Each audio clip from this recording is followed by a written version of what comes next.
Assalamualaikum and hello. I'm Hanny Yusof and you're watching Pink Scarf. As promised in this episode, we're going to meet another special guest who's going to share with us her story towards becoming a successful career woman. Last episode, we have heard about Puan Nakiah Ishak, who has shared with us her journey. Despite being a mediocre university student, it did not stop her from pursuing her dreams. Today, we're going to hear another inspiring story that I'm sure will amaze us all.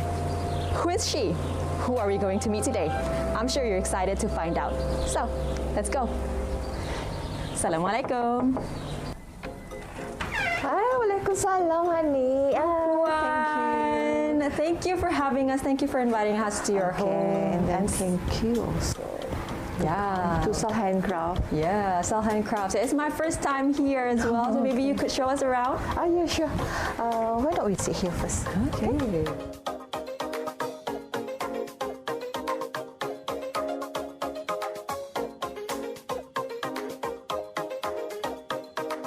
I can see, Puan, that you love gardening as your hobby, right? Yeah. Yeah. Could you share with us, how it started?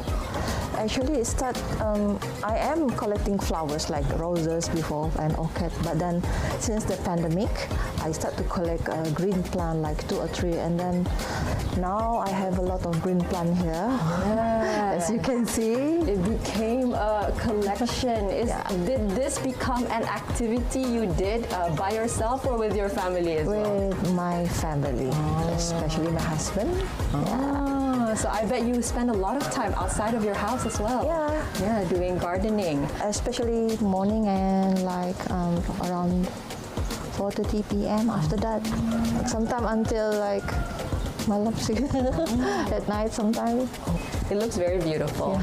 And when you are here, you can feel the freshness in the air and also the calmness, of nature surrounding you with flora and fauna. So I really love being here. Thank you for inviting us again. Yeah, thank you. It's a little bit, was it difficult to maintain all of this while doing your handicrafts as well? Not really, because my schedule morning and the evening, and then in the middle, I go to my handcraft. Alright, talking about your handicrafts. I can't wait actually to also see your handicrafts one. Okay then, why don't we go to my craft room? Alright, after this we will visit handicrafts room of Sal's Handicraft. So, I bet you can't wait. Stay tuned. We are now at the home of Puan Hajah Siti Salmah. Other than doing handicrafts as part of her business and her hobby, she also enjoys gardening. In her garden, we can see part of her handicrafts with the walkway handmade and designed by her with little stones as well as design of bunga simpur. Right now we are at Sal Handicrafts in Puan Hajah Siti Salmah. Maybe you can tell us, what happens, what goes down in this room? Oh, everything is here actually. I'm doing scripting here, I'm doing my painting here. Sometimes painting, I also doing outside, but usually mostly is here. And then I'm doing my handcraft also here.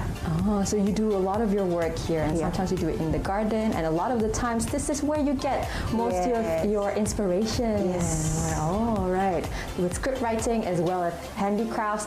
And I noticed when I entered, other than your handicrafts, you also have your art. Maybe you could talk a little bit about this. That is some of my art, and I like to do oil painting, and then usually mostly is like this.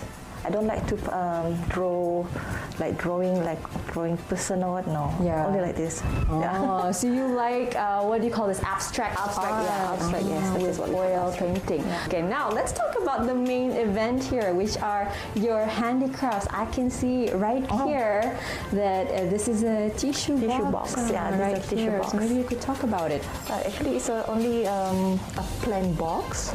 And then I paint it.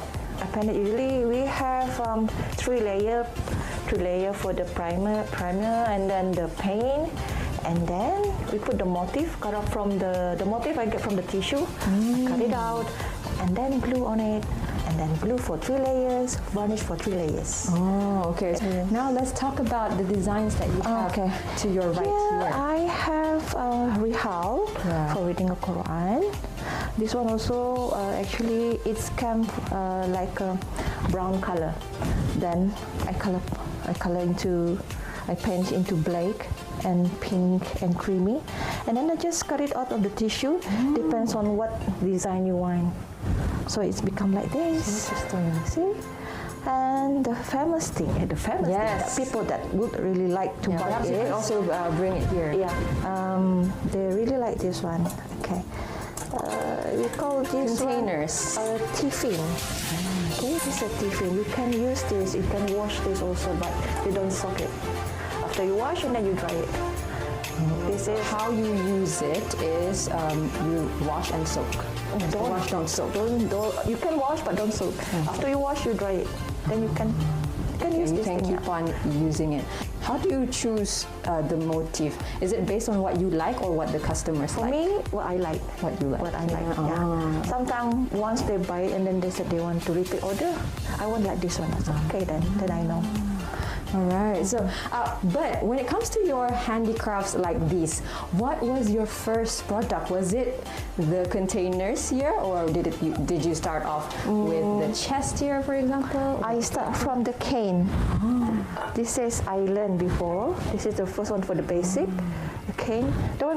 Rather than you throw, you can put it. You paint it and put like this one. So for the stationery. Like this one. Yes. Can you show this also? Throw away your tin cans. Yeah. See? You can design them and make it into something beautiful like this. Oh, so you started off with this. Yeah, first product, tin can for stationeries and everything for your organizer, for you to organize your things so that you know where they are and they're in the right places. Yeah. So after the tin cans, how did you get the idea to come up with the next one? What was the next one? So many things that I want to try. Yeah. So there's a lot actually. Yeah. This is. Oh, this one. Yeah. This one. This one has the big one. I love to do the boxes. Yeah, it reminds me of the Russian doll. Yeah, the Russian doll that has sticky. The big one and then the small one. Oh, so this is the big box. The baby. Yes. All right, what we can learn from Puan Hajah Siti Salmah just now is that she likes to reuse the things that people usually throw away, such as tin cans or even containers. They can be designed to make into something beautiful and something that you can use and, even use as a door gift during wedding. Very interesting. So, are you going to show us more? Yeah, sure. Come. Okay. Go inside the house. Yeah. Wow, so now we're inside your home. So this is your living room. Yeah, welcome to my living room. Looks like you're already ready for Hari Raya ni Puan. Actually, this is order from some of the customer yang they're asking for earlier. So this is some of the kat nanas lah. So you actually make and also sell cookies as well? Yeah. All right. Oh, nice. Okay, but we're fasting right now. So so you make cookies. So did it start off as your hobby as well? Yeah, since I'm small. As I said before, with my mother. With your mother. So your mother inspired you to bake cookies as well as do a lot of other creative things as well. I can see as well here, even the drawers. Did you make this one? I don't make it. I bought it like this. I just changed the knobs. See, I like to collecting knobs. The knobs. There is sounds. Okay. I just change it. You bought it's already like that. It's already like this. Yeah. And just change the knobs. See, what about this here? This. Actually, it's an ordinary vase, but that's the same thing. Same as this one, the box. Yes. I paint them Same as the boxes also. So this vase here, at first it's a brown. Plain one, yep.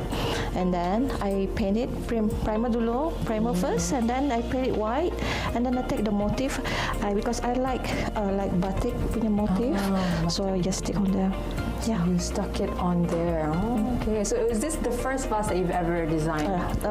Actually, I got a small one also, but this one is the nice one. Yeah, it looks very beautiful. So when I came, I would have thought that this is something that you bought ready-made, but it's actually designed by you yourself. Yeah. So that's very impressive. So perhaps we could talk more about what's the other side of the room. Okay. Okay, come. Have a seat here. Honey, come. Now we're at the other side of Puan Hajah Siti Salmah's living room, and it's very cozy here, very relaxing. Maybe you could share with us. I noticed when we entered just now that there's a feature wall right here. Could you share with us a story about this feature wall? Actually, the feature wall, I made it with my best friend. She's really good in her in this thing, so I asked her to do for me, and then she said, why not you come with me and do this thing together. So I learned a lot from her. Okay, so could you share with us the process of making this feature wall here? We get this palette like $1 each. Yeah.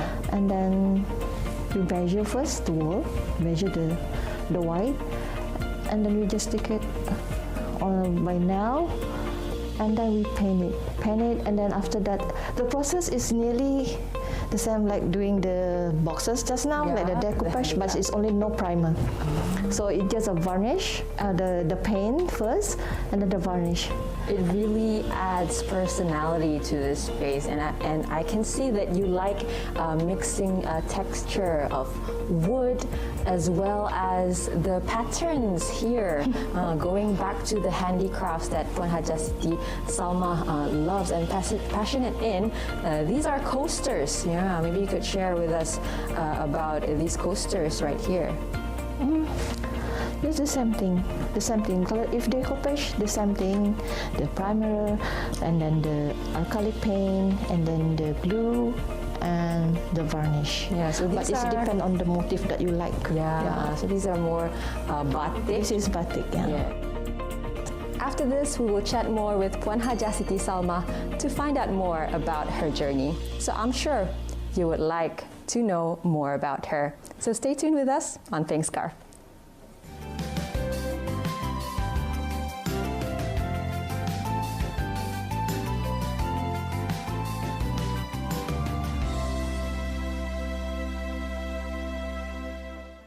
Welcome back to Pink Scarf with me, Hanny Yusof. And today we're still with our special guest, Puan Hajah Siti Salmah, founder of Sal Handicrafts. All right, Puan, we would like to ask you, first of all, about your journey. Yeah, could you tell us about your journey and how it shaped you into the person that you are today? Okay, actually I started from, it's only a hobby, and then I start with learning from someone here at area Tutong, and then from there I go to KL to start a lesson also. And then from there I start to doing my handcraft, and then there is a friend visit to my house, just want to get some of my handcraft, and then from there my friend or telling the other friends, and then I start from there. Then I start my business, for example, like tiffin, boxes. They like to get it from me, so I started from there. Oh, okay. So your handcraft started off as a hobby. Could you tell us about when it started? Was it when you were young? And did you go through classes to help you get better at it and things like that?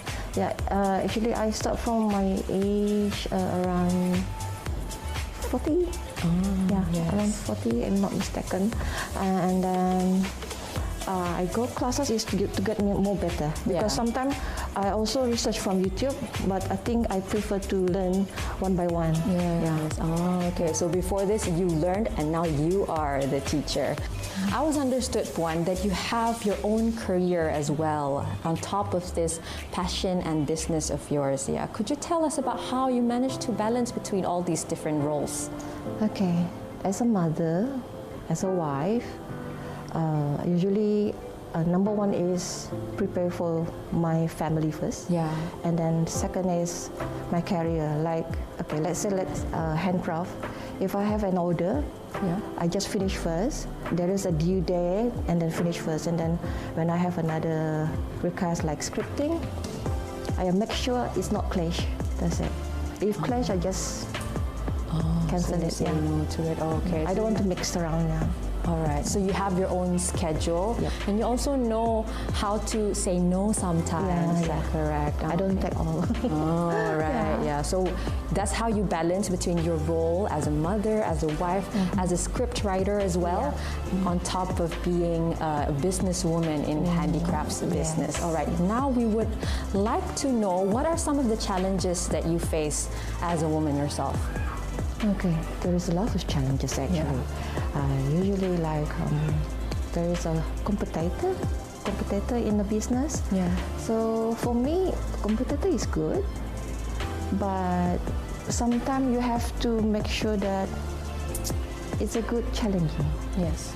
I don't care that sometimes there is another handcraft, like same item, same pattern. I don't care that, but there is the customer will see that how you do the smartest. So for me, it's a good challenge. I don't care about that. Macam like they know which one is good, which one is no good. Even this one is cheaper, this one is expensive. Why it's expensive? Because the expensive sometimes the quality of your handcraft.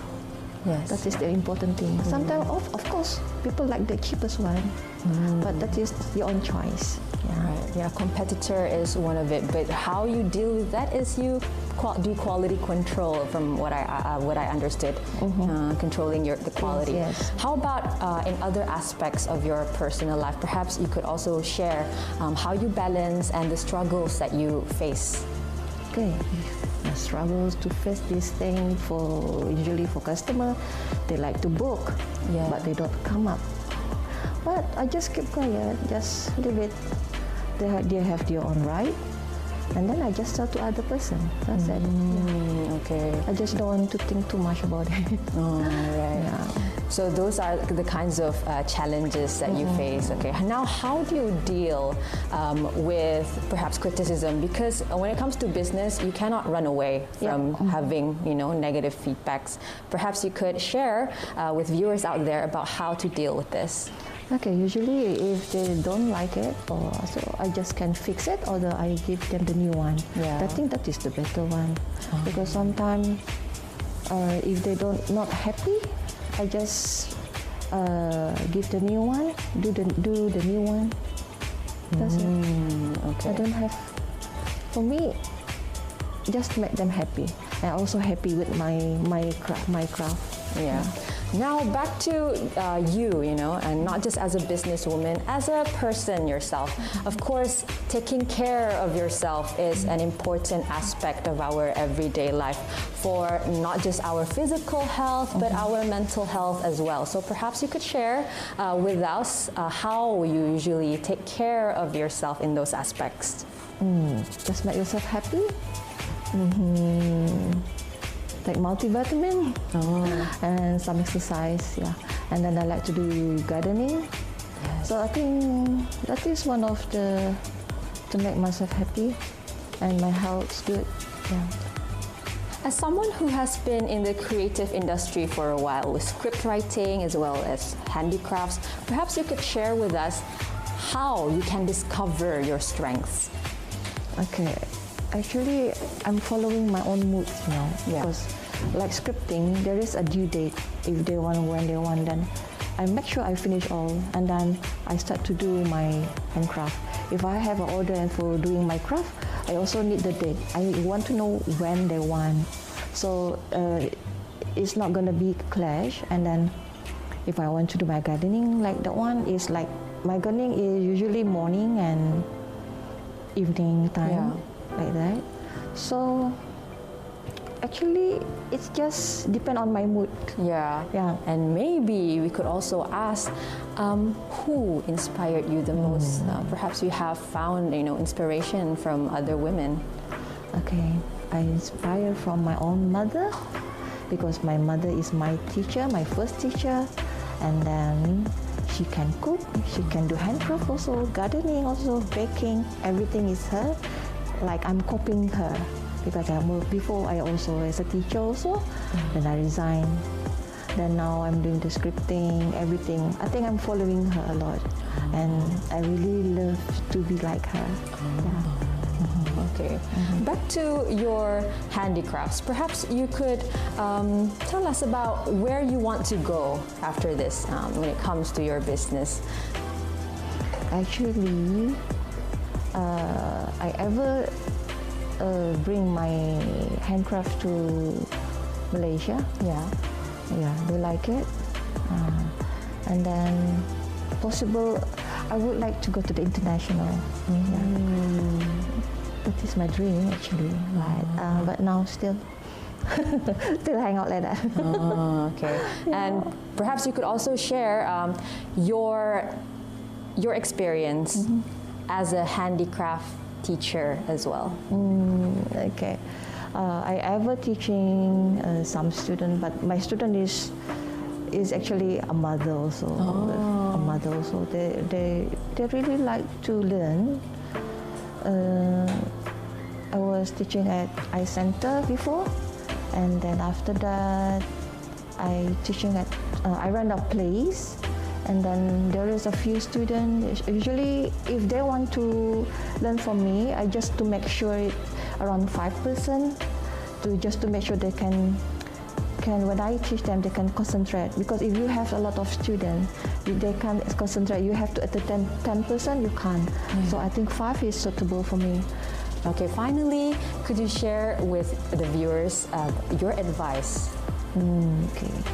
My advice for the people out there, usually for the mothers, for the sisters out there, if you want to do the business, you must make sure that you can achieve it. Don't just like halfway. Okay. Yeah, for sure. They have sometimes we feel a bit down, but you must stand up for it. You must achieve your dream to be a businesswoman. That is a big challenging for you, but you must go for it and love it. That's it. Yeah. Okay, so being a businesswoman, honing your passion and making it into a business needs persistence, is that right? Needs persistence and hard work. Okay, so that's the advice from Puan Hajah Siti Salmah. Thank you so much for spending your time with us today, Puan Hajah. Yeah, thank you too, Hanny. All right. All right, viewers, we're at the end of our episode of Pink Scarf with our guest, Puan Hajah Siti Salmah. As she said, take control of your own life and hone your passion, make it into something that can sustain you every day. Life is yours. Don't give your paintbrush to somebody else, but paint your life with your own color and love and passion. All right, be back with us next episode on Pink Scarf. I'm your host, Hanny Yusof. Assalamualaikum and see you again.